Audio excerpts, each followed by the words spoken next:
Qu'est-ce qu'ils veulent encore? Monsieur Grady, je voudrais que vous veniez avec moi. J'ai quelque chose à vous montrer. Pourquoi tu me donnes du monsieur Grady? Owen. Si vous n'êtes pas trop débordé. Je suis hyper débordé. Nous avons cette attraction. C'est pas ce que tu disais la dernière fois qu'on s'est vu. Je fais allusion à un dinosaure, Monsieur Grady. Owen. Une nouvelle espèce qu'on a créée. Vous avez créé un nouveau dinosaure? Oui, c'est un peu notre travail. Il sera présenté au public dans 3 semaines. Et Monsieur Masrani m'a demandé de vous consulter à ce sujet.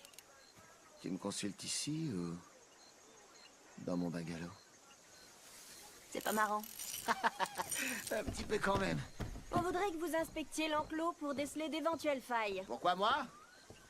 Je suppose que Monsieur Masrani, vous sachant capable de contrôler des raptors... Ah, tu vois, t'as que le mot contrôle à la bouche. Je ne contrôle pas les raptors. C'est un lien qui s'établit, qu'un respect mutuel rend possible. C'est pour ça qu'on n'a pas eu de deuxième rencard.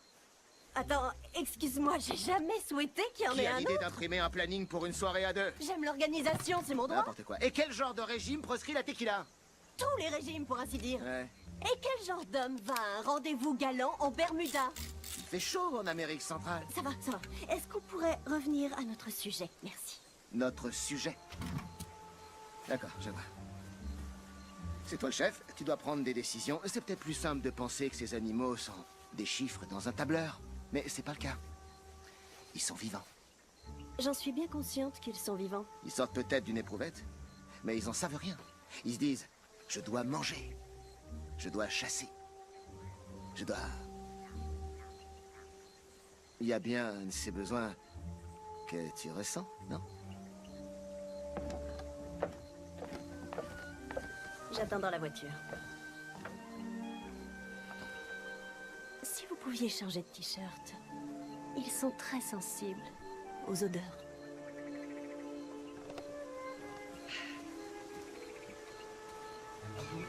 Très intéressant, c'est quand il attrape la mouche. Comme ça, il attrape la mouche et c'est facile. Pour lui, ça semble facile et c'est un peu ça le talent. C'est faire ça, faire un truc dur quand même, attraper une mouche comme ça, mais rendre ça facile, rendre l'apparence facile. Il y a des joueurs de foot qui font des trucs super ouf tout en ayant l'air de ne pas y toucher. Et ça, c'est vraiment la classe. Ça, c'est vraiment le talent, tu vois. Et ça, c'est très séduisant, cette attitude. Ensuite, j'aime bien son côté provocateur. Et on le retrouve aussi d'ailleurs chez Chuck Bass, chez Damon, etc. Donc ça, c'est une attitude aussi très alpha, très séduisante. Par exemple, il dit, tu me consultes ici ou dans mon bungalow? Et ça, c'est vraiment de la provoque. Ça provoque, sexualisation, etc. Ensuite, voilà, il sexualise. Ouais, il se dit pas, je dois manger, je dois chasser, je dois... Tu vois, et là, il parle de sexe comme ça aussi. Il y a bien un de ses besoins que tu ressentes aussi, etc. Et tu vois, il la taquine et tout. Et ça, c'est vraiment une attitude aussi super alpha de taquiner les femmes. Ensuite, on peut jouer sur le vouvoiement, le tutoiement. Au début, elle le vouvoie et dit, mais pourquoi tu me donnes du monsieur, tu vois? À la base, c'est une question de distance. C'est pour ça qu'on dit qu'il vaut mieux tutoyer les femmes quand on va les draguer. Et c'est vrai. Mais vous voyez, dans un contexte professionnel, ça peut passer. Et ça peut passer aussi pour jouer un jeu de rôle. Tu vois, vous voyez une femme pour jouer un jeu de rôle de séduction. Ça peut être marrant. En général, oui, le tutoiement est mieux parce que ça réduit la distance. Donc ça fait... Et comme on veut passer plus personnel, ça, après vous direz c'est pas très poli. Ouais, mais comme je vous ai dit, la drague, elle est pas polie, elle est polissonne. Voilà. Ensuite, j'aime bien la façon dont il retourne la frame, le cadre de l'interaction, et il suggère que c'est elle qui a envie, et pas lui. Et lui, il se fait un peu désirer. Il est un peu H2G, si tu veux. Il est un peu hard to get dans cette scène, donc c'est très bien. À un moment, il lui dit c'est pas drôle, et j'aime bien comment il réagit. Il fait un petit peu quand même. Tu vois, il est sûr de lui, il est sûr de sa blague, il est sûr qu'il est drôle.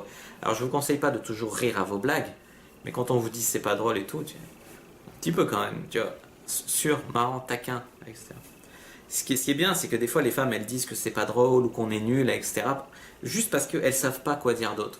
C'est un peu de l'antiséduction, de la maladresse féminine, mais c'est un comportement elles sont troublées, elles aussi, par la tension sexuelle. C'est un comportement qu'on retrouve parce que les femmes sont pas très éduquées à gérer la tension sexuelle.